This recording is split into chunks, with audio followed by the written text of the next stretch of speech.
नमस्कार दोस्तों, आप सुन रहे हैं डेली करंट अफेयर्स अपडेट 20 अगस्त 2022। मैं हूं आपकी आरजे प्रियंका और बिना किसी देरी के शुरू करते हैं अपना आज का पहला डेली अपडेट, जिसका शीर्षक है महत्वपूर्ण दिन। विश्व मच्छर दिवस 20 अगस्त।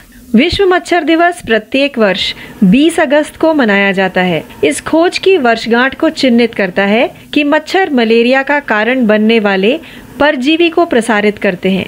इस दिन सन 1897 में सर रोनाल्ड रॉस ने एनोफिलीज मच्छर के पेट के ऊतकों में मलेरिया परजीवी की खोज की थी। उनके काम ने बाद में पुष्टि की कि मच्छर वे वाहक हैं जो इस विनाशकारी परजीवी को मानव से मानव तक ले जाते हैं, यहाँ तक कि कमजोर आबादी पर उनके प्रभाव को रोकने के वैश्विक प्रयासों के बावजूद मच्छर जनित बीमारियां हर साल सैकड़ों हजारों लोगों की मौत का कारण बनती हैं। आइए बढ़ते हैं अपने दूसरे डेली अपडेट की तरफ, जिसका शीर्षक है महत्वपूर्ण दिन।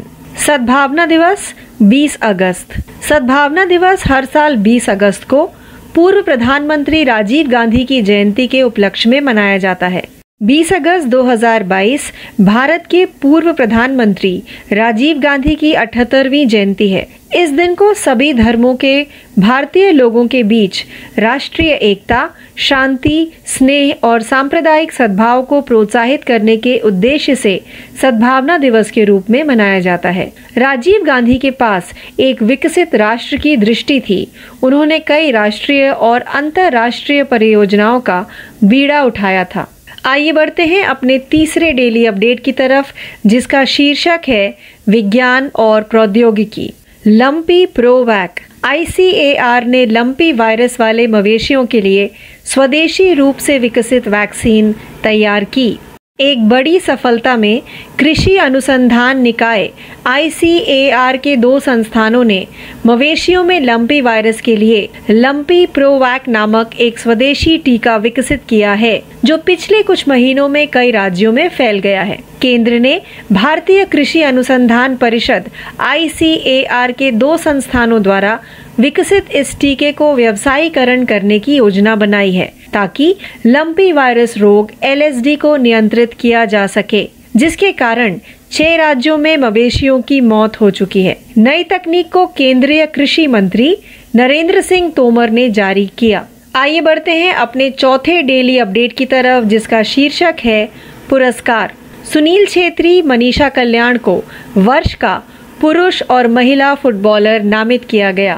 अखिल भारतीय फुटबॉल महासंघ AIFF ने सुनील छेत्री और मनीषा कल्याण को वर्ष 2021-22 के पुरुष और महिला फुटबॉलर के रूप में नामित किया। 2 विजेताओं को उनके संबंधित राष्ट्रीय टीम के कोच थॉमस डेनरबी और इगोर स्टिकमैक ने चुना था।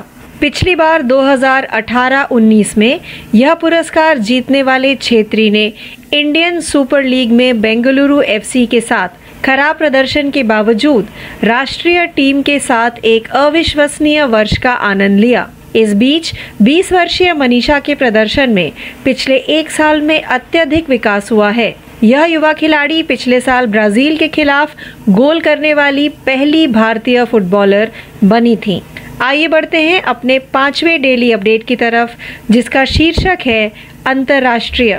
रूस ने ईरान के उपग्रह को कक्षा में सफलतापूर्वक लॉन्च किया।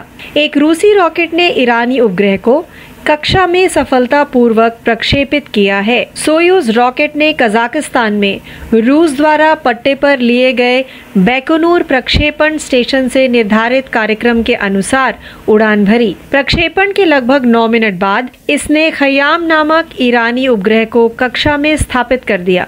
इसका नाम फारसी वैज्ञानिक उमर खयाम के नाम पर रखा गया है, जो 11वीं और 12वीं शताब्दी में रहते थे। ईरान ने कहा है कि उच्च रेजोल्यूशन कैमरे से लैस उपग्रह का उपयोग पर्यावरण निगरानी के लिए किया जाएगा और यह पूरी तरह से उसके नियंत्रण में रहेगा। आइए बढ़ते हैं अपने 6वें डेली अपडेट की तरफ, जिसका शीर्षक है खेल।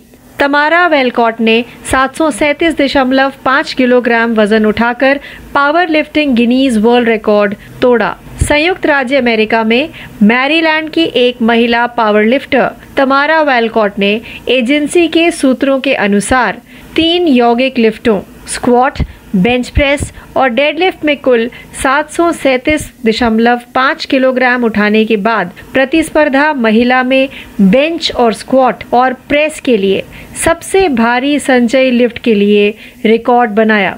गिनीज वर्ल्ड रिकॉर्ड्स की आधिकारिक साइट ने एक विज्ञप्ति में कहा उन्हें पिछले महीने वर्जीनिया के मानसस में 2022 world raw powerlifting federation American pro से सम्मानित किया गया था। रिकॉर्ड रखने वाली एजेंसी ने कहा कि सुश्री वॉलकॉट का वजन 188.2 किलोग्राम था।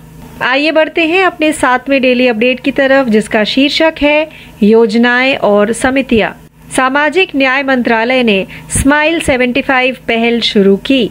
सामाजिक न्याय और अधिकारिता मंत्रालय ने स्वतंत्रता के 75 साल के जश्न के एक हिस्से के रूप में चिन्हित 75 नगर पालिकाओं में भिक्षावृत्ति वाले व्यक्तियों के व्यापक पुनर्वास के लिए स्माइल 75 पहल की शुरुआत की। मंत्रालय के एक बयान में कहा गया है, यह पहल मंत्रालय की चल रही स्माइल परियोजना support for marginalised individual for livelihood and enterprise का हिस्सा है, जिसके लिए 2025-2026 तक 100 करोड़ आवंटित किए गए हैं। स्माइल 75 का उद्देश्य हमारे शहरों या कस्बों और नगर पालिका क्षेत्रों को भिक्षावृत्ति से मुक्त करना है।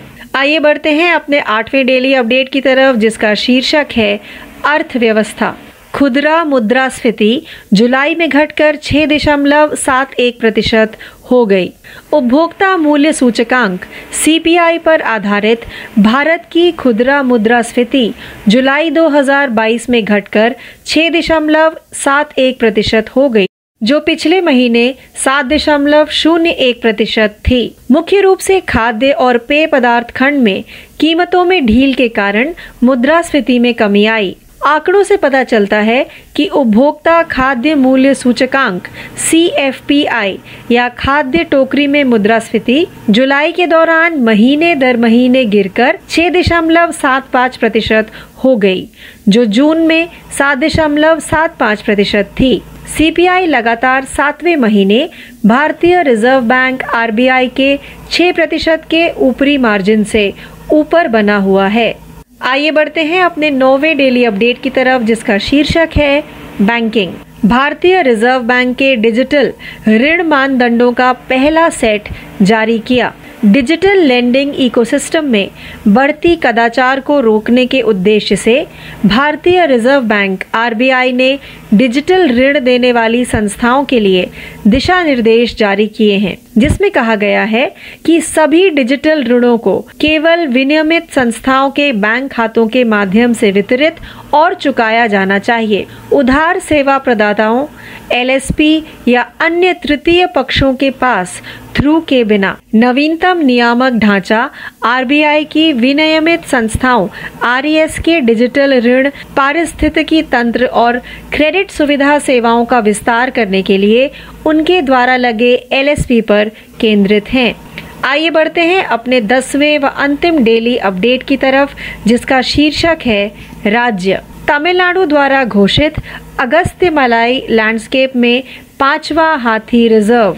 केंद्र ने विश्व हाथी दिवस के अवसर पर अगस्त्यमलाई में एक और हाथी अभयारण्य की स्थापना की घोषणा की है।